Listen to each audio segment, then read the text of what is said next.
Harga Bitcoin kan udah nyentuh angka $30.000.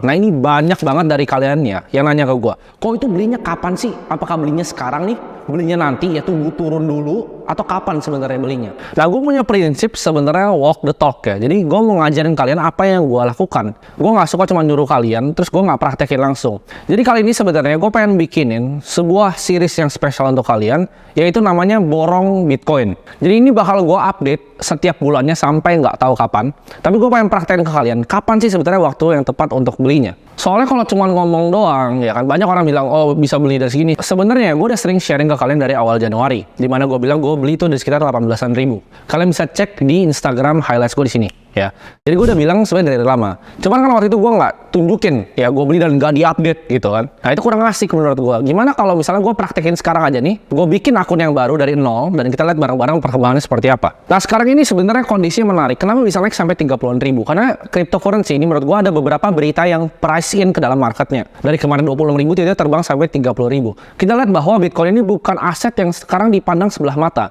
Dulu orang-orang di traditional finance ya kita sebutnya orang-orang perbankan ya, para banker itu banyak yang ngata-ngatain Bitcoin gitu. Seperti Jamie Dimon bilang Bitcoin itu adalah petrok dan segala macam. Tapi kita lihat sekarang institusi besar ya, salah satu yang paling besar yaitu BlackRock, $10 triliun asset under management. Itu udah apply buat ETF ya. Kita lihat Hong Kong ya, ini sebenarnya China soft opening. Di HSBC-nya kita lihat ya, itu udah di-approve untuk ETF Bitcoin dan Ethereum-nya. Jadi cryptocurrency ini bukanlah aset yang dipandang sebelah mata lagi sama orang-orang pada traditional finance. Kita lihat banyak banget ya, aset management seperti Fidelity, Charles Schwab, Deutsche Bank, dan banyak lainnya menurut gue yang bakal ikut sebentar lagi ya. Ini global udah mulai, dan tinggal tunggu waktu aja semua bank di dunia udah mulai melek terhadap hal ini. Jadi kan mereka ini apply-nya mungkin 8-10 bulan lagi, dimana itu udah dekat-dekat Bitcoin halving ya. Jadi kalau kita beli sebelum mereka di-approve, dan itu uang kan masuk banyak, kalian bisa bayangin nggak sih? iShares Bitcoin Trust ya, brand yang dibawa dengan iShares-nya BlackRock itu sangat besar ya. Jadi orang-orang yang tadinya skeptis itu akan masuk semuanya. Jadi alangkah baiknya kita koleksi sekarang sebelum para perbankan itu di-approve ETF-nya. Ya, buat yang nggak tahu, ETF gue jelasin sederhana. ETF itu Exchange Traded Fund. Ya, itu kayak kalian beli reksadana tapi diperdagangkan di pasar. Ini gue lihat ya, hanya tinggal sebentar lagi kripto jadi mainstream. Sebelumnya gue ngira masih lama nih, mungkin masih 2-3 tahun lagi traditional finance masuk seperti ini. Tapi dalam sebulan belakangan ini berbondong-bondong masuk gitu. Dan gue lihat di sini bahwa 1 miliar ya, 1 miliar rupiah per koin itu bukanlah mimpi belaka. Jadi gue pertama bikin akademi gue. Waktu itu market cap Bitcoin masih $300 billion. Sekarang kita lihat dari 600 billion ya. Bentar lagi $1 triliun. Kalian percaya? Setelah halving itu udah pasti lewat dari $1 triliun market capnya. Ini kalau kita lihat ya dari awal tahun, gue sebenarnya udah bilang ke kalian bahwa gue investasi. Di sini gue nggak ngajak ya. Gue nggak ngajak kalian buat ikutan gue. Ini gue sharing apa yang gue lakukan. Gue masuk di Januari sekitar 18 ribu. Tapi average gue kalau total portofolio gue tuh udah agak tinggi. Di sekitar 24 ribu. Karena gue selalu hantam terus. Nah tapi ini cuma omong doang gitu. Ini cuma omong doang. Kalian bisa percaya, bisa enggak. Tapi kalau yang udah ikutin gue dari Januari, kalian tahu bahwa gue sering sharing. Tapi sekarang gue pengen bikin sesuatu yang lebih transparan. Kalau kita lihat ya, returnnya dari awal tahun, Bitcoin itu ngalahin semuanya. Kalian ngomong indeksnya bond, kalian ngomongin IHSG kita malah -3. Ini kalian chartnya sini ya, di TradingView.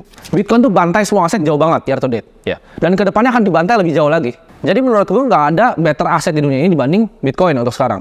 Lo mau ngomong gold, lo mau ngomong S&P 500 ya, apapun itu kalah sama Bitcoin. Gue itu orangnya simple, karena terlalu banyak yang bilang beli sekarang oke nggak, beli nanti oke nggak. Kita praktekin aja bareng-bareng. Lu ikutin aja kalau gue beli gitu ibaratnya ya. Dan kita lihat nih 2, 3, 4, 5 atau berapapun tahun ke depannya. Gue nggak suka simulasiin kalian bilang gini, oh kalian beli Bitcoin sekarang nanti 10 tahun lagi jadi sekian. Nggak perlu ya. Dan mungkin kalian yang nggak percaya dan malah nyinyir. Jadi kita praktekin aja langsung, kita buka portofolio secara terbuka. Gue mau buktiin ke kalian ya, dengan investasi yang paling simpel ya kan. Gue paling suka kata-kata KISS, keep it simple stupid ya kan. Gue pengen tunjukin kalian, kripto itu nyari uang di sana nggak susah ya. Jadi cukup konsisten dan dengan strategi yang simpel yang kita bisa ikutin setiap bulannya, kalian akan kalahin ya semua aset manager di Indonesia. Di sini gue pengen sharing ke kalian, gue mau kasih tau porto ini yang nanti gue buka ke kalian. Itu pasti ada bulan yang rugi. Namanya semua aset, S&P itu ada turunnya, gold pun ada turunnya, Bitcoin pun terus pasti ada turunnya. Tapi gue akan tunjukin conviction di mana pas gue beli justru pas turun, dan pikiran gue, thought process gue, berita yang sedang ada di market itu seperti apa. Jadi kalian kayak gue tuntun lah, ibarat lu anak SD nih, Ya gue tuntut di jalan, ikut bareng aja kita gitu. Lu nggak mau ikut nggak masalah, tapi di sini gue mau tunjukin ya. Jangan nanti seriesnya udah 2 tahun, lu lihat wah gila udah dapat berapa dia. Nah sekarang gue pengen bahas metode yang gue akan pakai untuk borong Bitcoin ini ya. Metodenya udah simple banget, namanya borong Bitcoin. Gue cuma akan ngeborong Bitcoin ya. Sebulan dia bilang tiap tanggal berapa? Gue nggak tahu tiap tanggal berapa, tapi menurut gue di satu waktunya pas gue akan keluarin lagi. Serius ya. Jadi bisa sebulan sekali, gue bisa beli sebulan 2 kali gitu. Bisa sebulan 3 kali terserah. Atau bahkan misalnya 2 bulan sekali. Tapi gue akan sharing setiap kali portonya ini gue tambahin dan gue beliin Bitcoin. Nah ini gue mau kasih tahu dulu kalian bilang, bang berarti itu metodenya dollar cost average dong. Setiap tanggal 1 beli enggak? Ya. Ini banyak banget yang salah kaprah tentang dollar cost averaging. Ini gue akan jelasin di sini. Kalian anggap misalnya punya gaji UMR ya, misalnya 5 juta nih, misalnya. Kalian bisa sisihin 10%, 500 ribu untuk berinvestasi di Bitcoin misalnya setiap bulannya. Pertanyaan gue, ya, apakah itu DCA atau lump sum? Kalian coba pikir dulu. Nah ini kalian banyak yang keliru, banyak influencer yang bilang oh DCA. Mereka nggak ngerti DCA itu apa. DCA itu kalian misalnya punya uang 5 juta nih, lu mau cicil 500 ribu dalam 10 bulan itu baru DCA. Tapi kalau gaji lu 5 juta, lu sisihin 500 ribu untuk berinvestasi, lu taruh 500 ribunya itu di sebuah aset, itu lump sum. Karena uang yang lu dapat itu waktu sekian, ya. Lu langsung sisihin, lu taruh. Itu format dari lump sum. Jadi itu bukan dollar cost averaging. Pertanyaannya, kok kenapa nggak di DCA aja kalau kayak gitu? Kenapa kita lump sum seperti ini? Di sini gue bikin video ini, gue nggak mau bikin tentang ngajarin kalian DCA, ngelawan lump sum itu lebih optimal yang mana. Gue hitungin kalian datanya. Lu lihat aja langsung di research di sini. Nanti gue link di bawah ya. Ini research dari Vanguard. Lu tinggal download aja, lu baca ya. Lebih optimal mana sebenarnya? Dollar cost averaging atau lump sum? Dan kalau kalian tarik datanya, ya, bagaimanapun caranya di Bitcoin ya, akan selalu lebih efektif untuk kita lump sum dibanding kita DCA. Kecuali kalian tahu nih, DCA-nya pas turun terus gitu. Makanya ada yang namanya dynamic dollar cost averaging, tapi itu ntar aja ya. Jadi ini seriesnya simpel banget. Kalau percaya gue, tinggal ikutin. Tapi gue nggak ngajak sama sekali. Lu nggak invest Bitcoin, gue nggak peduli. Kalau bisa lu nggak invest, kenapa gue bisa invest lebih banyak gitu. Harga lebih sedikit, gue bisa invest lebih banyak. Kalau bisa malah nggak usah diinvest. Nah mungkin akan ada beberapa orang jenius yang coba untuk menantang metode gue ini, ya kan? Ala lu ngajar kripto ribut-ribut segala macam, kenapa nggak coba trading aja? Ini kan apa? Nanti setiap kali gue buka nih harga Bitcoin, ntar bilang oh ini chartnya begini, patternnya begini, kenapa nggak trading aja? Gitu kan? Di sini gue akan kasih tahu ke kalian ya. Memang bisa betul di leaderboard FTX waktu itu yang hancur, di leaderboard Bybit, di Binance itu banyak orang yang bisa trading dengan wah dapat yang gila banget gitu. Kayak contohnya GCR ya dan banyak teman-teman yang lainnya, Trio of Alpha. Mereka bisa dapat return yang wah gila banget. Tapi gue yakin kalian bukan mereka. Gitu. Mereka itu mendedikasikan waktunya ya 24 jam ngeliat market kripto dan berdansa dengan market. Kalau lu siap itu silahkan gitu. Di sini gue nggak bilang nggak bisa trading untuk jadi kaya. Gue tahu ada beberapa teman gue yang bisa trading kripto dan kaya banget. Tapi gue yakin 99% dari nonton ini nggak siap untuk dedikasiin waktunya untuk trading di kripto. Gue yakin kalian banyak punya kesibukan lain. Kalian punya pekerjaan yang lain. Kalian pengen gandain duit kalian. Nah ini cara yang paling simpel yaitu lu fokus aja kerja, tabungnya di sini asetnya. Karena uang itu adalah energi. Ya, aturan pertama dari termodinamika, first law dari thermodynamics adalah energi nggak bisa dihancurkan, ya, energi hanya bisa dipindahkan. Jadi kalau kita lihat uang itu energi, kita fokusin energi kita di mana? Dan jawabannya gue ketemu di diri gue sendiri adalah gue fokusin energi gue di Bitcoin. Jadi ini gue mau kasih tau kalian statistiknya. Kalau kalian kehilangan, ya, hanya 13 hari terbaik Bitcoin, kalian hampir kehilangan semua returnnya. Lalu bisa nggak makro timing 13 hari itu? Kalau jawabannya enggak, lu bahkan nggak tahu ya tentang suku bunga dan lain-lain, udah nggak usah coba untuk timing the market, lu pasti akan kena bantai habis-habisan. Apalagi yang baru mau mulai, yang udah coba di derivatif, coba di futures, leverage, options, pasti kebakaran lu semua portofolionya, ya. Dan sini gua akan tunjukin. Atau nggak gini aja, lu nggak percaya gua boleh bagi 2 portofolionya, 50%, 50%, 50% lu pakai cara lu, ya, lu mau trading futures lah, pakai cara lu.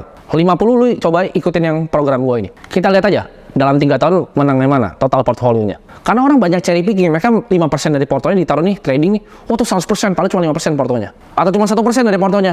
Oh futures gue bisa 80% nih bang. Iya 1% lah taruhnya. Berani nggak taruh semua uang lo? Kalau taruh semua uang lo di satu aset, naikin 20%, itu lebih besar dibanding cuma 1% naiknya uang gede-gede gitu kan. Jadi cari cara yang paling optimal untuk gandain uang. Terserah kalian caranya mau apa. Tapi di sini gue mau kasih yang paling gampang sebenarnya untuk diikutin sama orang-orang dalam masyarakat yang luas. Buat yang bisa trading, gue hormat ya, hats off to you. Oke, sekarang mungkin pertanyaan dari kalian, oke, kita beli Bitcoin ini pakai apa? Pakai exchange apa? Gue udah sering bilang ya di Instagram gue dan banyak tempat lain, gue itu nggak suka sama sekali di endorse. Jadi gue tuh biasa tolakin semuanya. Gue nggak pernah terima endorse dan gue nggak pernah mau dibayar apalagi untuk aset finansial. Kenapa? Ntar kayak FTX. Gue nggak tahu apa nih, misalnya kalau gue promoin FTX waktu itu gue mati. Gitu. Jadi gue nggak mau ngelakuin hal ini karena gue nggak tahu exchange yang gue akan sebut masih ada lagi atau enggak. Not your keys, not your coin. Belajar self custody. Exchange apapun yang gue pakai di sini, ya lu beli di sana, lu pindahin habis uangnya. Terserah. Kenapa gua taruhnya di exchange? Kenapa gua nggak buka di wallet gua? Karena repot.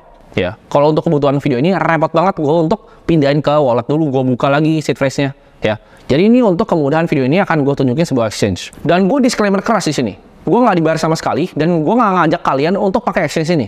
Karena kalau misalnya amit-amit ini bangkrut atau yang lain yang gue pakai bangkrut, gue tinggal pindah-pindahin nanti.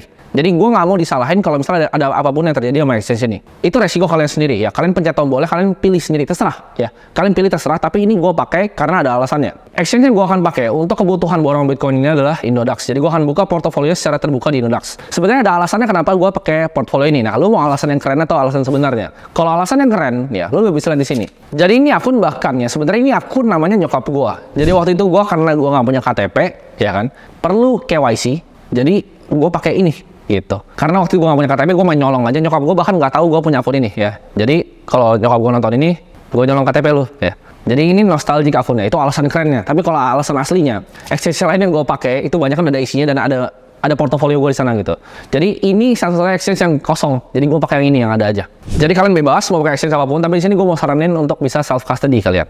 Oke, sekarang kita kebanyakan ngomong tadi, kebanyakan bacotnya. Jadi kita akan langsung aja praktek di sini. Ini gue udah taruh 100 juta. Jadi ini tadi akunnya 0, ini gue baru taruh 100 juta. Nah di sini gue akan praktekin di mana gue akan beli Bitcoin ya, simple banget. Jadi gue coba sini, ini gue pakai yang simple kayaknya. Harusnya ada yang pro sih. Ini gue 100% aja semuanya gue beli. Gue buy coin. Sebenarnya gue udah lama banget nggak pakai Indodax. Jadi kayaknya udah beda aplikasi bahkan dibanding dulu. Udah lebih bagus sih sebenarnya. Oke, gue dapat 0,2 Bitcoin gitu. Oke, go back. Nah, ini jadi portofolio gue nih sekarang. Nah, ini portofolio gue, udah ada Bitcoinnya. Nah, jadi portofolio ini, ya gue akan bikin terbuka untuk kalian. Portofolio ini gue akan buka mungkin di Twitter, di Instagram, ya di TikTok. Terserah, ntar kalian bisa ikutin portofolio ini.